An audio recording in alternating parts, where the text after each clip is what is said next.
歡迎嚟到柒柒同你講鬼故嘅時間啊！咁就今日都係啦，有我個拍檔魚哥哥，咁就同你一齊喺度講鬼故嘅。咁我回應翻我嘅 YouTube 上面個網友留言翻先啦，Maybe for we 係啊，佢都留言咗個鬼故出嚟嘅。咁呢個鬼故咧都係接翻啦，我哋上一集即係講個天水圍嘅鬼故啊。咁我而家係啦分享出嚟，咁俾大家聽下先啊。咁佢都喺度講話，即係同我同一情況啦。咁佢嗰陣時佢都係住喺耀盛樓呢個地方嘅。咁佢住喺比較高層。咁有一晚咧，大約佢係飲酒飲到3-4點左右啊，翻到即係翻屋企。咁佢搭 lift 嘅時候，咁佢部 lift 去到25樓。咁就點知好搞笑嘅，去到25樓咧，部 lift 就自己開咗門，咁就一直都唔閂，咁就之後佢唔敢出 lift 啦。咁你知㗎啦，你遇到啲咁嘅情況都唔知咩事，撳閂門掣又係啦，又唔閂門啦。咁就又夜晚啦，咁夜部 lift 又得佢自己一個人，咁佢就開始驚啦。咁佢就喺度念經，念經，跟住念咗10幾句之後，跟住lift門咧就突然間就 OK 閂翻啦。咁佢就繼續即係部 lift 係升上佢屋企嗰層，咁跟住佢好驚啦，衝咗出 lift 就翻到屋企。跟住佢同佢屋企人講咗呢件事之後，咁佢屋企人都好似話唔知幫佢睇咗啲法事之類嘅，即係做咗啲法事問嘅嘢之類。跟住之後個網友咧就發燒咗3日。咁個故事就係咁樣嘅。咁其實天水圍呢個地方咧，因為其實個地理環境位置咧，其實都幾特別下嘅。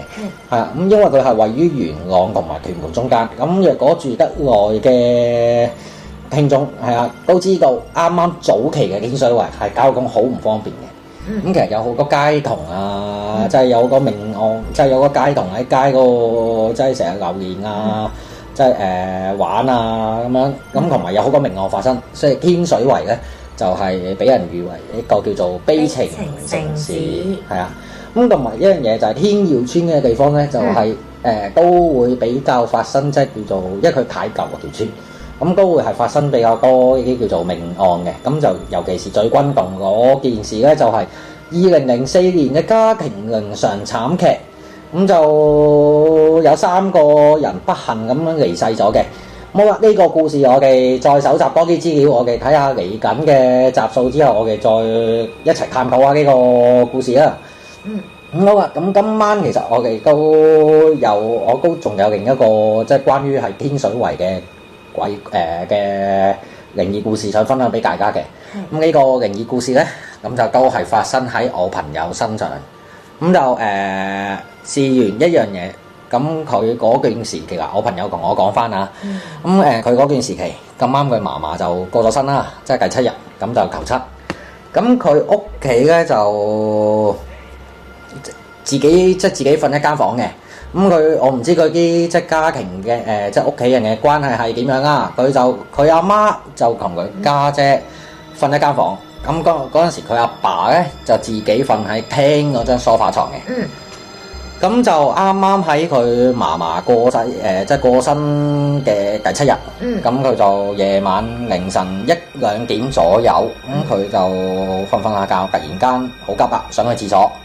咁佢喺床上面望出廳，因為佢張床咧就因為佢嗰陣時佢係開住房門瞓嘅，佢張床嘅床頭位就正可以望到廳佢阿爸，即係廳出面佢阿爸瞓緊嗰張梳化床嘅。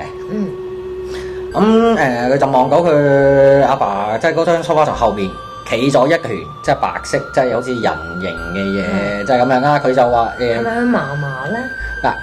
求七啊嘛。嗱呢個就唔係咁清楚啦。咁佢就因為嗰陣時我朋友都睇唔到佢嘅即係佢嘅輪廓啊，淨係見到有個好似人形嘅係啦人形嘅物體，咁就企咗喺佢阿爸嘅後面。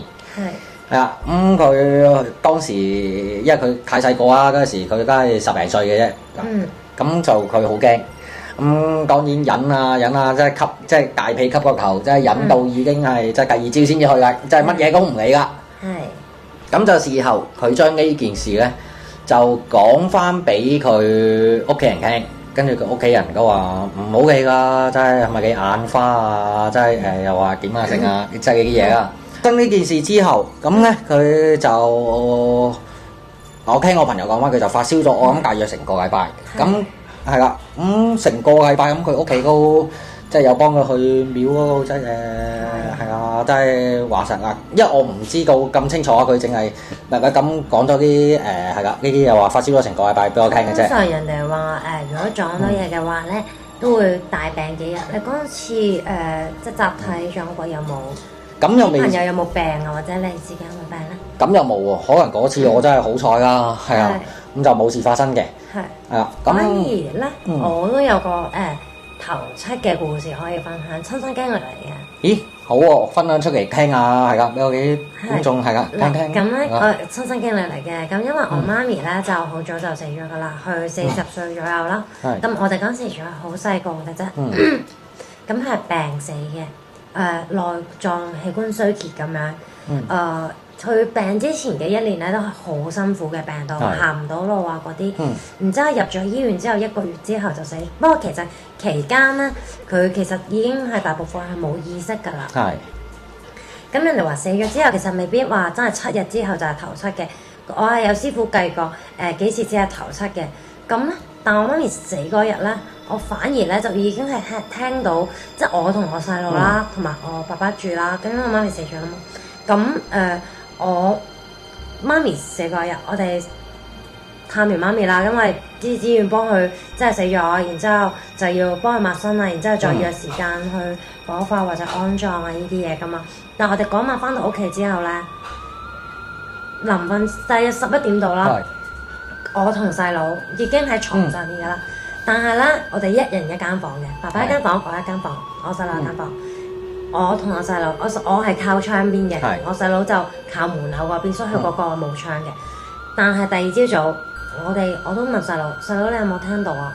尋晚我哋臨瞓前嘅時候，窗口係有媽咪喺度喊，佢話聽到。我就問爸爸。咁其實個場景都幾恐怖下。係，跟住但係爸爸話佢任何嘢都聽唔到。但係我同我細佬聽到，我細佬淨係聽到，我細佬就係聽到喊啫。而我聽到咧就係我媽咪就話好唔開心啊，點解好唔甘心啊？點解有啲仔女咁細啊？都要但係好清楚，好清楚咁聽到嘅。好清楚，最多係即係唔係每個字都聽到，但係大約都係聽到唔甘心，點解要我死啊？即係要聽到直情聽到呢啲咁嘅嘢。嗰時我係超級勁驚，都係大髀撳個頭，但係之後我冇病嘅。咁起咗身之後咧，我就即刻打俾，即係同細佬講完啦，問咗細佬有冇啦，再同爸爸講，爸爸話冇，我再打俾姨媽嘅，啲姨媽話咁樣唔使驚，可能媽咪都有翻嚟探你。但係我媽咪翻嚟嘅咧係第一日，亦都唔係因為我太掛住媽咪，我係 confirm 我自己係真切聽到我媽咪話好慘啊，好唔甘心啊。點解要我死啊？我啲仔女仲咁細，唔捨得啊！呢啲説話係好恐怖嘅。但係嗰陣時我其實係驚，我唔係驚媽咪害我，不過我遇嘅呢啲經歷好少，所以即係第一次聽到都係會有啲驚嘅。咁其實都咁講翻啦。咁雖然其實都可能大家其實都知道，即係意識到一樣嘢嘅係自己親人，但係若果真係親身經歷發生即係呢啲咁嘅事咧，其實你見到都真係會驚㗎，即係包括我在內。我就聽到聲啫，我係咩都見唔到嘅。跟住後來咧，即係咁因為發生咁嘅情況，咁我幫我媽咪做身後事嗰個即係嗰啲打齋佬啦，我都唔記得咗叫咩，殯儀服務嗰啲咧。嗰陣我哋識嘅，係姨媽介紹嘅。咁佢嗰個咧就都幾大陣仗下，因為聽到我啲經歷，應該係媽咪個怨氣可能都比較重。係啊。咁個故事個後續就冇咯。自從嗰次之後，打完齋之後，因為佢就冇再發生任何怪事咯。係啦。所以咧，大家即係大家聽眾家有冇啲即係恐怖嘅經歷係關於即係親人過世之後即係發生咗啲咩事啊？即係咁樣會見到咩係啦靈異現象嘅，咁其實都可以大家一齊分享下㗎，一齊大家探討下呢個問題啦。好啊，咁今集就講到呢度先啦。咁我哋預告翻下一集咧，我哋就會係我哋就會係講一個好恐怖嘅故事。呢個故事都係發生喺一個沿岸嘅地方，就係南邊圍租屋事件。會分上下集講嘅，因為有兩個故事。咁希望大家係啦中意啦。咁就如果大家中意嘅就歡迎 subscribe 或者 like 我嘅 channel，咁俾啲支持我哋。咁又或者係有啲咩靈異嘅故事或者事件想分享出嚟嘅，都可以喺下面留言翻嘅。咁好啦，今集去到呢度先啦。咁下一集再同你哋分享過啲靈異故事啦。OK，拜拜。